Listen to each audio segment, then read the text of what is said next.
Hi చెట్లండి. నాకు చెట్లంటే చాలా ఇష్టము. మాకు ప్లేస్ లేదు. ఉన్న ప్లేస్లోనే కొద్దిగా వేసుకున్నాను. దేవుడికి మన ఇంట్లో నాటిన చెట్ల నుంచి కాసిన పూలు పీకి పెడితే ఎంతో ఆనందం ఉంటుంది, ఫలితం కూడా ఎక్కువ ఉంటుంది. చెట్లు నాటడము పుణ్యం కదా. ఒక ప్రాణవాయువుని అనేది మనము తెప్పిస్తున్నాము చెట్ల ద్వారా. 10 మందికి మేలు చేసినట్లే చెట్లు వేస్తే గిన.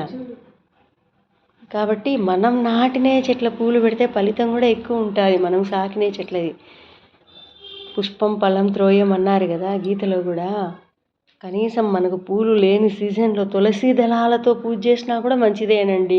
అప్పటికప్పుడు స్నానం చేసి పవిత్రంగా మనం పూలు దళాలు కోసి చేస్తే ఎంత బాగుంటుంది. ఆ పూలు మార్కెట్లో అక్కడ పడి ఇక్కడ పడి వచ్చేటివి చూడండి, ఇంట్లో ఫ్రెష్గా పెట్టేటివి చూడండి. చెట్లు నాటితే మనకు ఆక్సిజన్ వస్తుంది, పూలు వస్తాయి, దేవుడికి పూజ చేసుకోవడానికి మనకు మనసు కూడా ప్రశాంతంగా ఉంటుంది. ఆ గ్రీనరీ అంతా చూసుకున్నా కూడా ఆ ఉన్న స్థలంలో 1-2 చెట్లన్నా వేసుకోండి. ఇంటికి 2 చెట్లు కనీసము. అన్ సీజన్లో నాకు కనకాంబరాలు ఇప్పుడు సమ్మర్లో జాజి వస్తాయి, తర్వాత పారిజాతం వస్తాయి, మందారం వస్తాయి. ఏ సీజన్కి ఆ చెట్టు ఉందండి. ఉన్నది కొద్దిగా ప్లేస్, ఆ కొద్దిగా ప్లేస్లోనే అన్నీ పెట్టేసుకున్నానండి.